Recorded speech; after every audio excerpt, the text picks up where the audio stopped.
This is Johannes. And this is Savannah. And you are watching Board Gaming Ramblings. And welcome back to Keep or Cull, where we play our whole collection of 600 plus games and decide whether to keep or cull them. That is correct. That is the show, and this is another special episode of Spiel-related games. So these are either games released at Spiel or new releases overall. So we have 8 games for you today. So should we just dive into the games? Let's dive into. Oh, I didn't even try to do it. Yeah, you found it in your brain. Ecosystem Coral Reef. This is a simple drafting game. Yes, let's do the keyboard first. Yes. Are you ready? Yeah.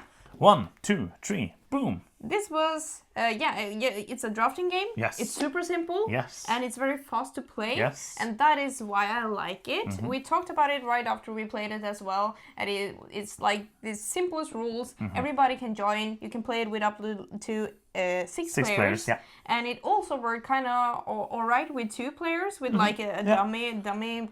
We played it 5, I think, the first time we played, And everybody's drafting simultaneously, so we should do all drafting. Yeah. Also, it would be a very horrible drafting game where you only have one hand of card and you send them around. Like 7 wonders doing like that would be horrible. So this isn't a game that we will play the 2 of us, but for bigger groups with, for example, non-gamers, this is a nice thing to have in the collection and take to the table. I think this might be like the perfect introduction to drafting. Like it's just drafting, and it's very simple, and it's not, and it's also enough there with the placing cards in a grid. Basically, I want to have this card, this and these cards. It's not hard, but I think for like beginners, it's going to take a few times to understand all of the placement rules, and it just makes it, for me, one of the better introductions to a drafting game I have ever played.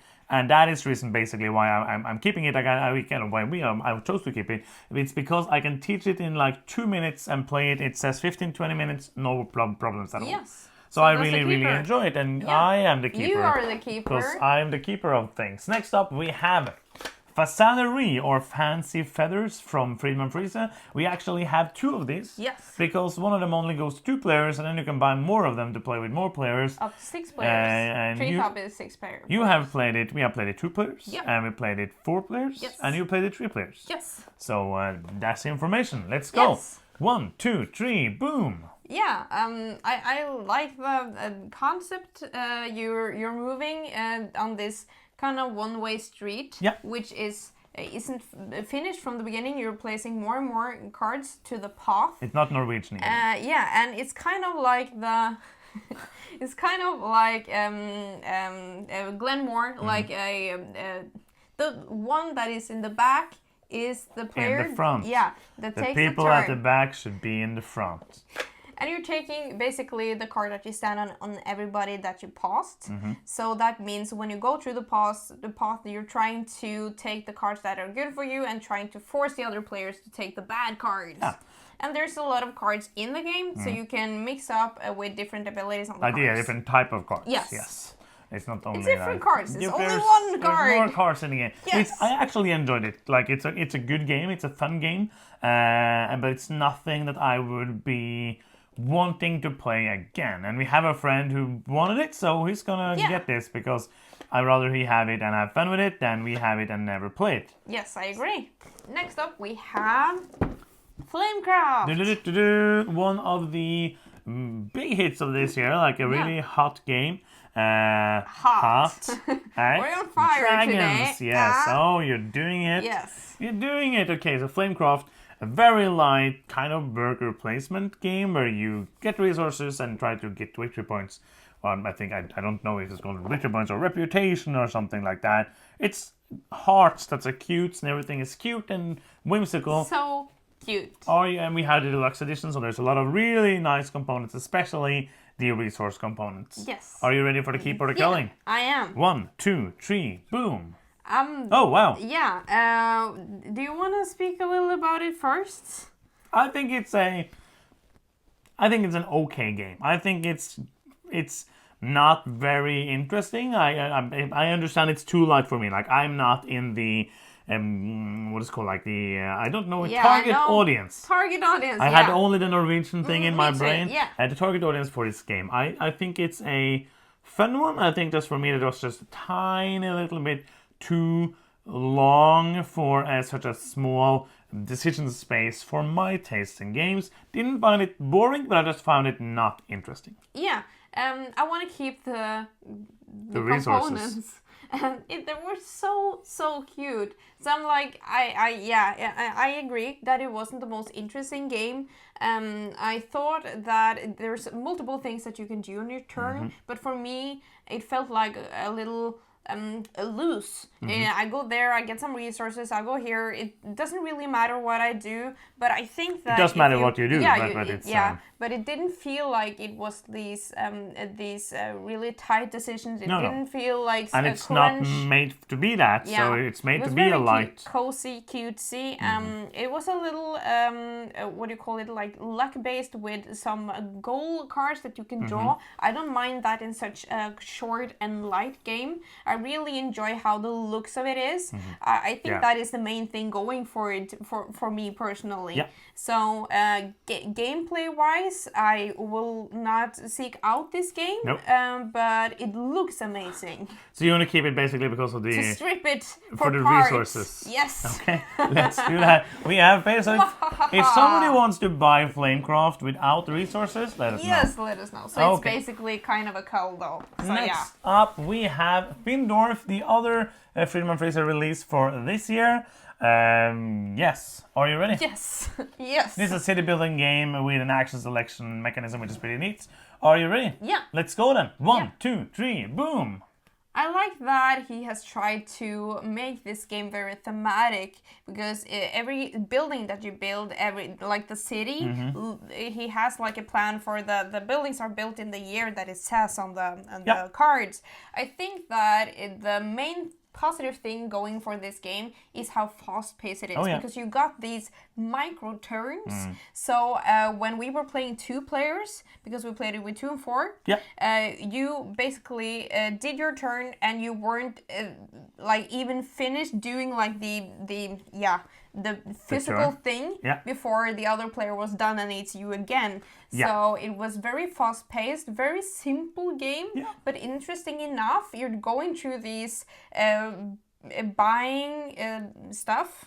What is it? Like production. You're going through this buying stuff. Yeah, these actions like buying upgrades really and producing resources, getting more workforce, selling resources and building these buildings. And it's about getting the most money. Or points. Which is the goal, yes. Just money is points. Yeah. I think it was fun. I enjoyed it. I had fun playing it. It's just that there's just so many games. Like, if I were to rate it, I would probably give it like a 6.5 or a 7. I think it's a fun game, but it's not one that I need to keep, and it's not one that I'm going to miss. I'm probably going to see this in pictures a couple of years, because I'm like, oh, that was a game, that was a fun one, which something happens from time to time, and I just see something, and I was like, I actually just came with a game now I didn't remember existed. Like, there's so many games we play that I don't remember, and then suddenly it's like, oh, that was nice. And that's, I think, what's going to happen with this one. Not one I need to see on the shelf and play again. I agree. So that's Findorf. You have the next one. I have the next one. It is Verdant. In the kind of trilogy from Calico, your favorite. Yeah. What's it called? Cascadia. Cascadia and now Verdant. We liked Calico, but did call it because it was kind of too luck dependent. Yeah. Cascadia, we really like. It was very high on your top list from last year. It was very high from last year. One of my favorite games from last year, yeah. So now it's Verdant. It's Verdant. Let's do a keep on a Cull with the paddles and the boom. Yes. 1, 2, 3, boom. Boom. It was sadly kind of boring. Yeah, it was a little bit of a disappointment. Yeah, I felt like the super cool and many paths to victory in Cascadia, and then we have this, which felt kind of forced and kind of boring and kind of the times I played it, like we played it a few times more than I would have liked to. Like if we were just normal people, I would not have played it as many times as we did. Yeah. But it was just like, it just kind of bored me. Nothing was very interesting. I didn't feel like I had many choices. I didn't feel like I had, like it was more of a forced puzzle, which make and the Cascadia also to not the same game, but they're from the same company and same kind of niche of games. I'd rather play Cascadia every day of the week than play this ever again. Yeah, and Calico maybe also I would choose over this. Yes, absolutely. Mostly because Calico feels so tense. You be like, oh, I need specifically this kind of thing to And make it like everything. Yeah. It's the difference of like 14 and 0 points is the high it's stakes are high. That's just luck. But It's luck, but it's still more exciting than this. I think that on paper this looks good. Yeah. I think it's cool that you have all these plans. I love the artwork and how the game looks. I think it's cool that you're trying to build the same colored plants beside the same color wallpaper or room to get points, but you also want to get the right or like the correct amount of sunlight on the plant, and you also have these other ways to score points with these objects or these gardening tools to boost your plants. So I think that theoretically I should like it, but I agreed like the puzzle in itself isn't just satisfying enough for me. Yeah, basically. Absolutely, yeah. Don't need to say anything more. Next up we have Hamlet, the tiny village game. No, the village building game. This must be the tiniest game I have ever played. Like, before we talk about anything else, if we liked it or not, it's so tiny. Like, I understand I wanted to have a small box, but I'd rather have a box this big if I could actually read what's on the tiles. Yeah, in the defense of the game, we played it in kind of dim lighting, so that didn't help. But it wouldn't work. So if we play this on our table, I wouldn't be able to see it because it's far away. Like, we would have to sit around a square table where everyone is like 5 centimeters from the game, and you could maybe read it. Like a little chess table. It's just super small and tiny, and then it becomes fiddly because of that. Yes. But hopefully the game is amazing, because then we might cull it or keep it. Are you ready? Yeah. 1, 2, 3, boom! The game is boring. Yeah, I thought that it was fun in the beginning, be like, oh, no, actually, it wasn't fun. It wasn't fun. I just thought, like, when you explained the rules, when it sounded fun. Yeah, you basically move around on this little map, kind of. Village? Or a hamlet? With regular shaped cardboard boards, and you're trying to position yourself or your donkeys in such a way that you can transport the resources you need to the place that you need them, so you can build buildings and activate buildings and get points. Yeah.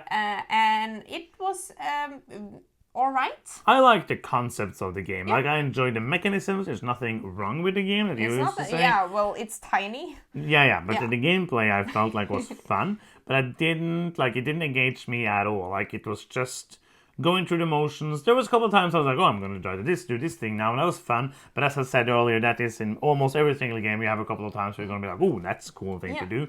But I just felt like it felt really flat. Was nothing. It was one of my also highest anticipated games, but it was not a game that I enjoyed a lot, and a game that we're gonna kill. I agree. Okay, do you have? Yeah, you have the next one. I have the next one. Next one. Okay, let's. And you also have a pile of games in front of your face, just so you know. Yes, I know. Next up, we have Trekking Through History. Yes. We did a preview for this, so this is our first time playing the actual copy of the game.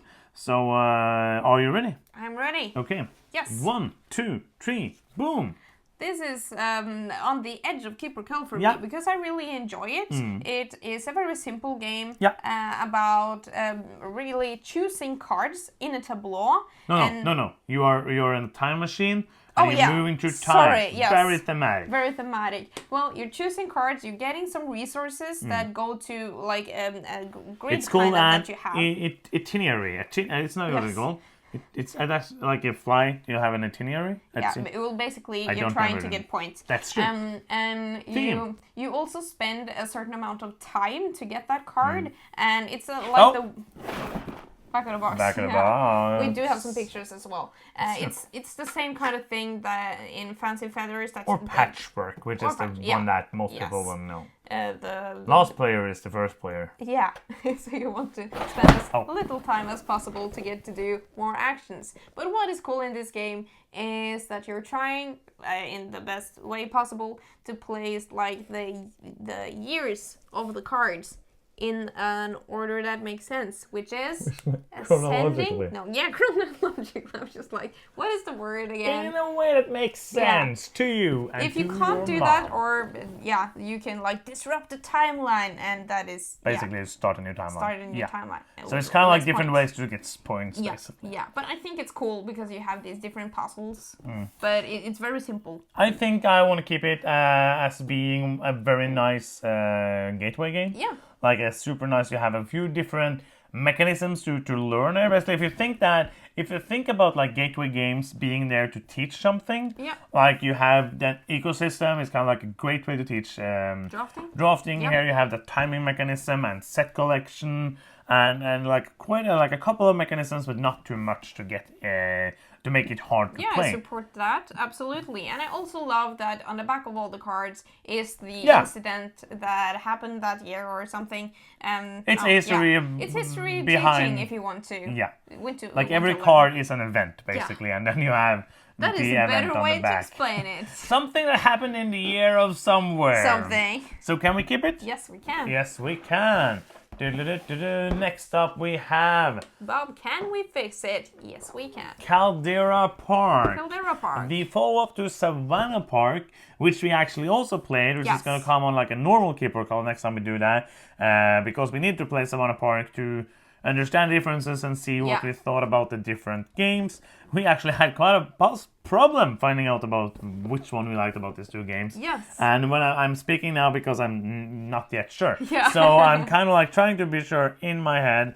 Okay, let's do this. Yeah. Are you ready? Yes. 1, 2, 3, boom. I like this. Oh, I should have done this now, so the people would not always be like, I'm the keeper of things. The first time we played with the A side? No. Boom, yes, the boring side. It should be called B for boring. Boring side, Or, for basic, basically. Basic side, basically. Boring. Yes. And I was just like, this isn't really that fun. I thought... way looser than Savannah Park. Savannah Park felt much tighter, much crunchier.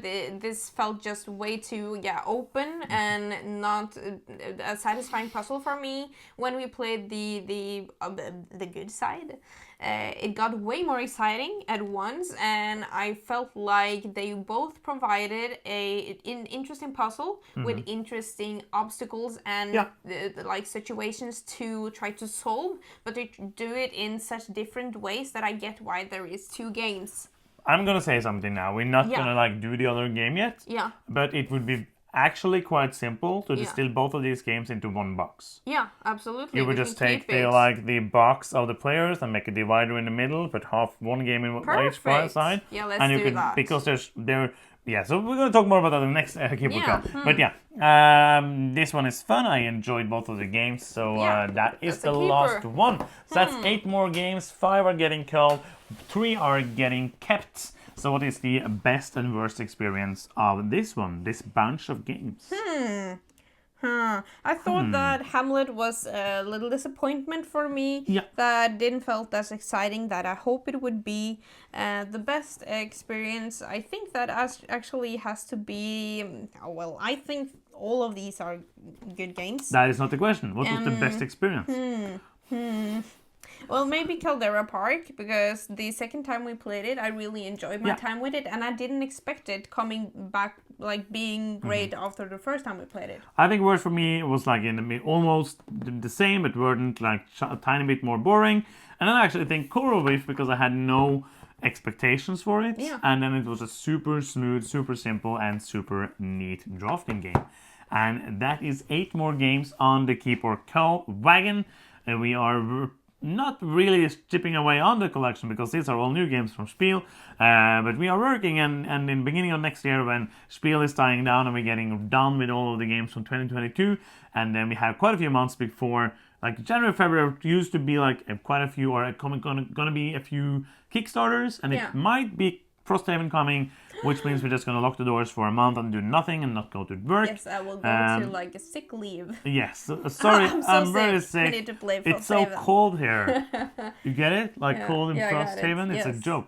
Oh yeah, so that is the end of this video. If you are still here and you have not subscribed, what can you do? You can subscribe by clicking the button down there. It's fun and it's free and makes us happy like this. If you want to do something that's not free, you can. Go to patreon.com/boardgamingramblings and support us there. And that is the end of the video. Thank you so much for watching. I'm Johannes. I'm Cinema. And you've been watching Board Gaming Ramblings, and bye bye.